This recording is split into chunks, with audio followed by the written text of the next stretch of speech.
Welcome to Alan Skorski Reports. I'm Alan Skorski.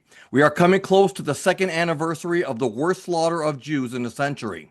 As a reminder, on October 7th, between 3,000 and 6,000 Gazans from Hamas and other terror groups invaded Israel, murdering, decapitating, burning alive, and torturing to death over 1,500 Jews, and then kidnapped another 250 civilians, torturing, sexually abusing, and starving many.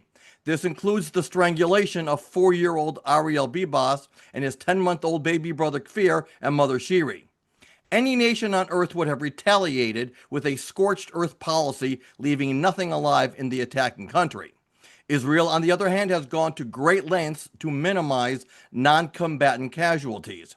In America, Canada, Australia, and Europe, the blood libeling against Israel and the Jewish people from the media, academia, politicians, and so-called human rights groups has been relentless. False claims of genocide and starvation, which have been proven to be false, continue across every medium.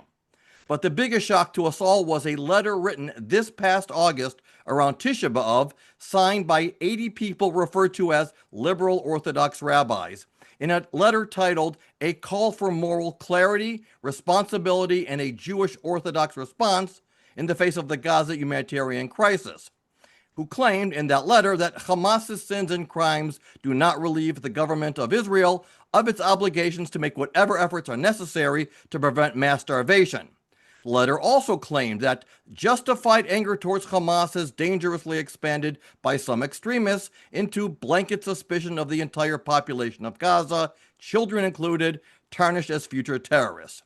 Today's guest is Rabbi Yaakov Menken, Executive Vice President of the Coalition for Jewish Values, who spearheaded a sharp response signed by over 180 Orthodox rabbis as a rebuttal to the moral clarity statement on the Gaza war, calling their letter a misguided call for moral clarity. Rabbi Menken, thank you so much for joining us today.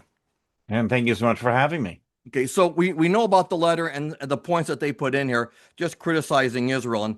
But your organization responded point by point. One of the accusations against Israel has been that during this war, they have no plan for the day after. And they're talking about, mass exile, forced exile. And so number one, it's not Bibi's responsibility while he's fighting a war to worry about the day after. And number two, that plan of forced exile, it was Donald Trump's idea, not Israel's. So I know that you responded to that in your letter. Can you expand on that a little bit, please?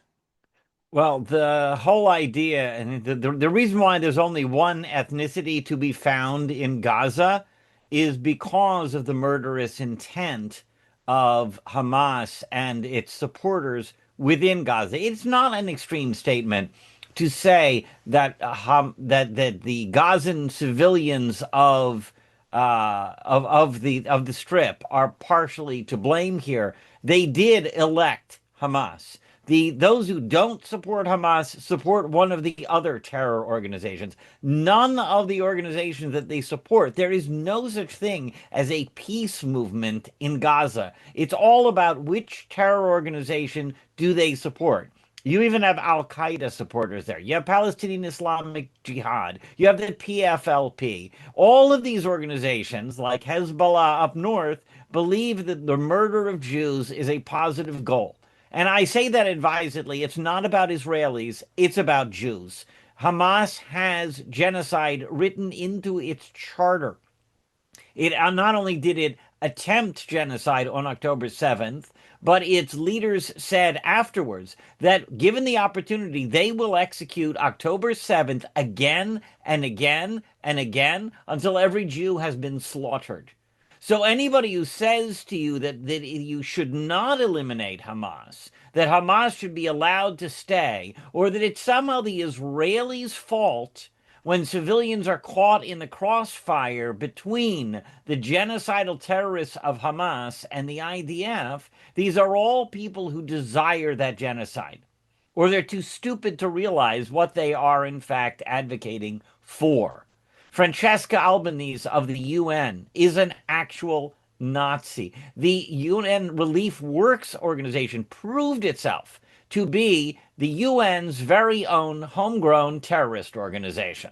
I mean, the teachers, quote unquote, from UNRWA. Remember that Hamas also said, "Oh, we do humanitarian activities, we distribute food, etc., etc." Well, UNRWA, which was supposed to be about providing education, again and again was found to be harboring missiles and other war materials on behalf of Hamas in their schools.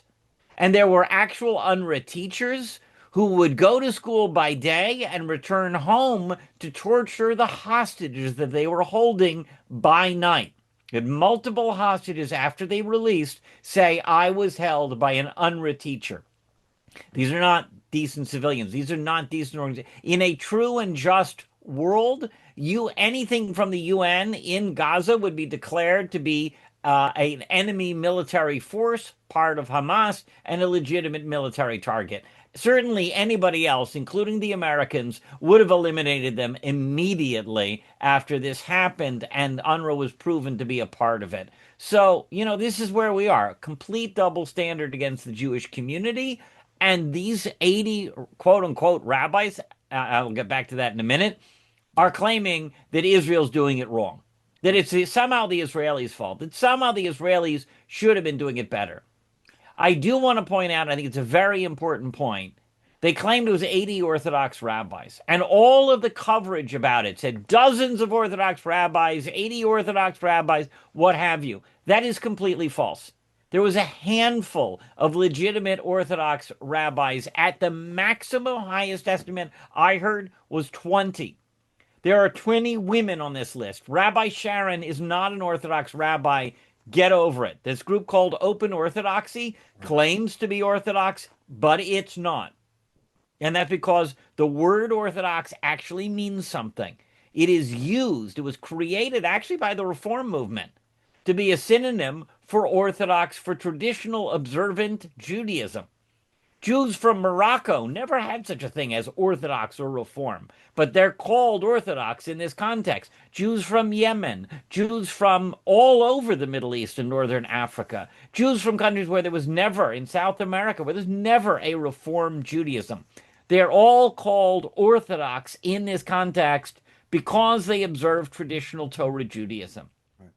Well, these 80 rabbis do not, in the overwhelming majority. And there's a reason for that, but we'll get back to it.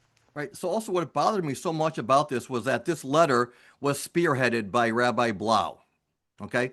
Someone who's considered, by any measure, Orthodox. But I read in his rebuttal to your rebuttal, that for all my years, I've always been a religious Zionist. And he's, again, he's talking like almost tikkun olam, like the Reform Jews do. Like it says in the Torah, that you're supposed to have compassion. I'm saying, you know what?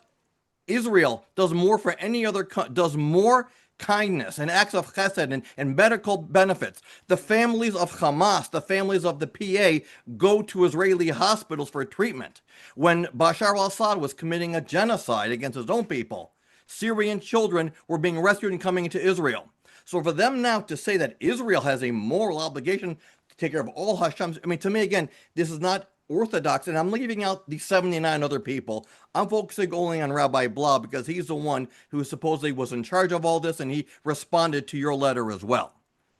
Well, yeah, Rabbi Blau is, look, he was for years, he was the mashgiach, he was the spiritual advisor at Yeshiva University, he was a past president of the Religious Zionists of America. He has serious credentials, and when I talk about dismissing the overwhelming majority of these 80 Orthodox rabbis, because, look, if Rabbi Blau were merely Rabbi Blau on his own, or even with Chief Rabbi Melchior, the former Knesset member, who's now the Chief Rabbi of Denmark, that would not be news. That would not have gotten coverage. Right. What gave it coverage, what made it into a big deal, was this supposed call by dozens of Orthodox rabbis that these are not isolated individuals in the field. But the reality is they are. Right. They are isolated rabbis. Yes, the entire call from a humanitarian perspective is very, very, very messed up. When faced with a genocidal adversary, Israel is meanwhile doing things, as you described, humanitarian concern that no other army in the world has ever done or been expected to do. The obscene charge of genocide And what the rabbis should have realized is that what they were saying would fall into the hands of anti-Semites to do with as they wish. There's an entire organization, Basel, Switzerland, supposed to be combating genocide. And they decided that what's going on in Gaza is genocide, which tells you that these so-called genocide scholars are a bunch of Nazis and morons. Because the idea, I mean, let's understand the charge of genocide here. It's projection for the Hamas terror organization, which actually desires genocide and is quite emphatic about it. They're just providing cover for the anti-Semites, which sadly is typical of anti-Semitism. But to understand how stupid this is, and I really mean that, is that the genocide requires intent. It's intent to eradicate a population. Those intending to eradicate a population do not provide humanitarian corridors. Those intending genocide do not provide truckloads of food or allow other people to provide truckloads of food. They certainly don't allow truckloads of food to fall in the hands of the terrorists. But be that as it may, the entire accusation of genocide is just stupid because those who desire genocide do not provide safe spaces for civilians to avoid the fighting. Here, the very intent, Hamas is doing this as a deliberate tactic.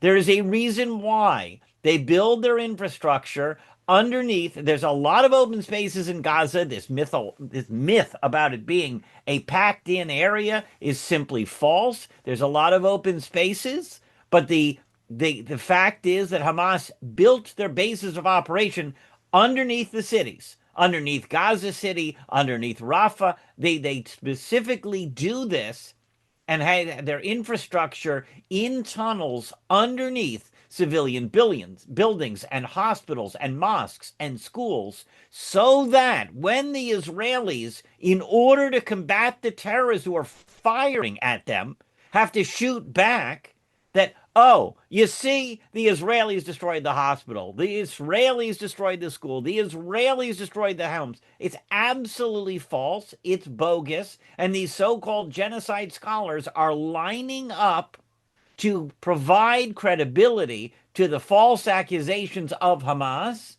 And here comes a group of rabbis to say, you know what, maybe those so-called genocide scholars have a point. And of course, that's truly outrageous.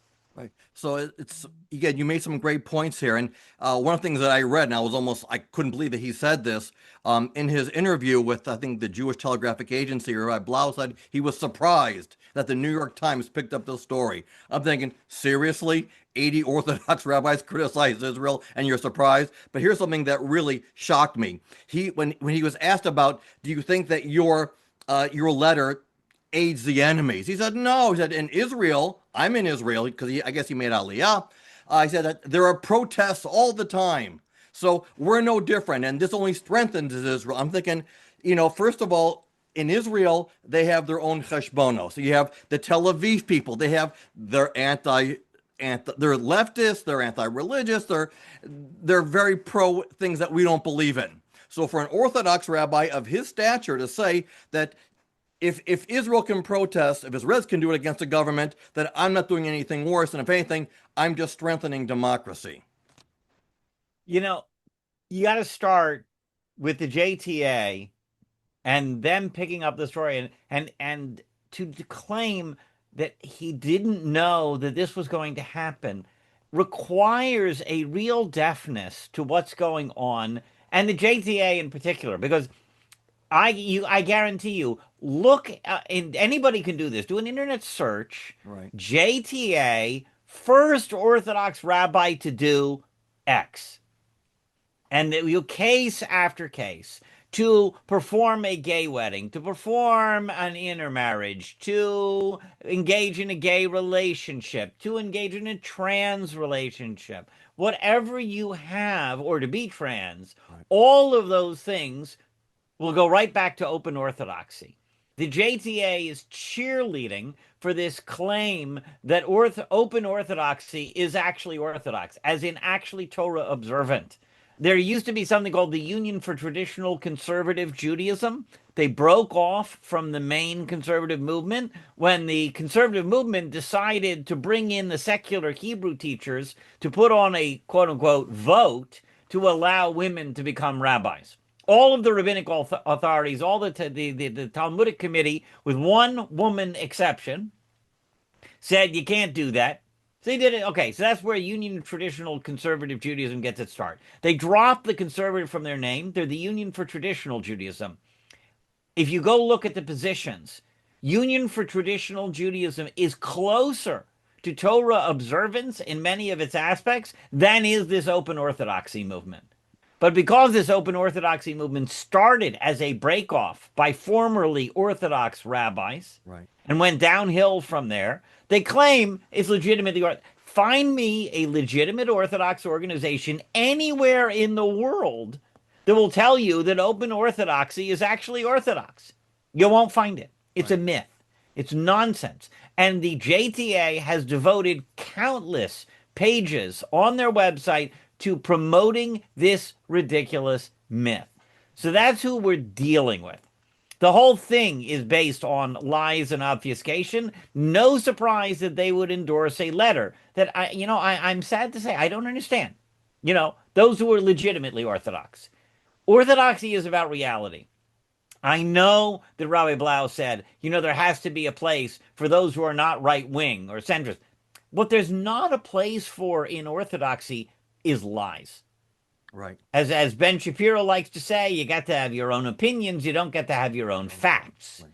What is the reality on the ground? When you're quoting the Gaza Health Ministry, the Gaza Health Ministry produced throughout the war, it was mathematically proven that the story that they were telling, day by day, there was always the same number of casualties. Apparently, the number 81 means something in Islam, and there was a whole series of situations where within 3 hours of the attack, they were claiming the Israelis killed 81 people, as if they knew. Right. And this just again and again, the number of women and the number of children, which obviously should track each other, were wildly different from day to day, but yet the overall number of casualties was increasing with metronomic regularity, which of course is not how a war is fought. There are days where there's little fighting, there's days when there's a lot of fighting, a lot of casualties, a few casualties, not out of the Gaza Health Ministry. They've been telling mythology from day one. Remember the Al Ahli Hospital? Yes. These are the guys responsible for just telling ridiculous myth. I mean, that's an actual case of an anti-Semitic projection of blaming the Israelis for what jihadi terrorists actually did. Right. And that's that's what the Gaza Health Ministry is producing because it's entirely controlled by Hamas. It is part of the terror organization. Right. So when you're using their numbers, their statistics, their claims about children and civilian casualties, like the Washington Post, by the way, this is nothing less than service to a terror organization. So Hamas owes a big debt of thanks to these 80 rabbis. And it's unbelievable. It's very sad. It really is. So, Rabbi Menken, I'd love to talk to you for hours about this subject. Our time is up. I am honored to have had you. Hopefully we get to have you back because there are a lot more things to talk about on this issue and many others. Thank you so much and have a great day. Thank you. Thank you for this opportunity.